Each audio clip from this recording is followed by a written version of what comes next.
Okay, so displayed here is the lumbar region of the vertebral column.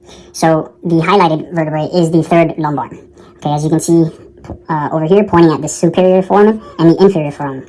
All right, so these are created by the vertebrae that lie superiorly and inferiorly to the respective vertebrae.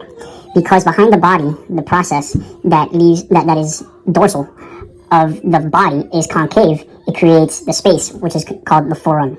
Okay, now just below, you have the intervertebral disc. These intervertebral discs run all the way up the cervical vertebrae down to the lumbar vertebrae. This allows for articulation, space, and cushioning of the vertebral column. Now, if this disc were to become herniated, specifically this one, if it were to become herniated, which means a bulge is created, it can compress either the spinal cord and or the nerve that leaves from that space that creates a plexus. Now, a plexus is a collection of nerves, a main branch, if you will, that innervates a part of the body.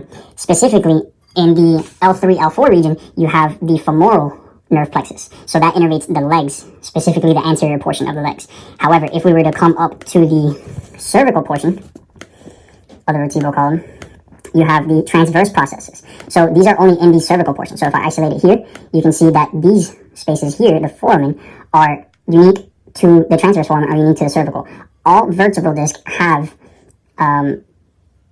all vertebrae, have a spinal cord or the foramen for the spinal cord.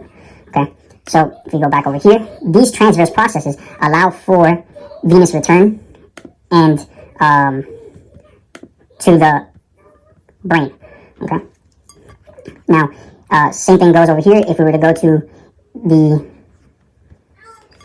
C7 and 8, okay, if there was to be a herniation of the disc, okay, this disc over here, it can provide pressure to the brachial plexus. The brachial plexus innervates the arm, hence brachial, and then will either provide pain, tingling, loss of sensation, or even loss of motor function in the brachial plexus.